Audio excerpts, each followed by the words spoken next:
Nandito ako ngayon sa Ayala Mall, Soledad, kung saan may isang pusang dating gala na tinanggap bilang bahagi ng pamilya ng isang shoe store.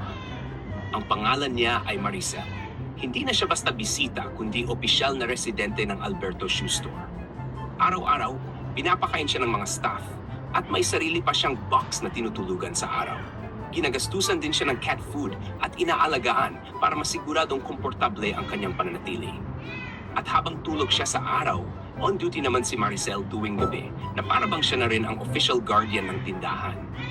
Nakakatuwa lang isipin na may mga negosyo ngayon nagmamalasakit sa mga pusa sa paligid.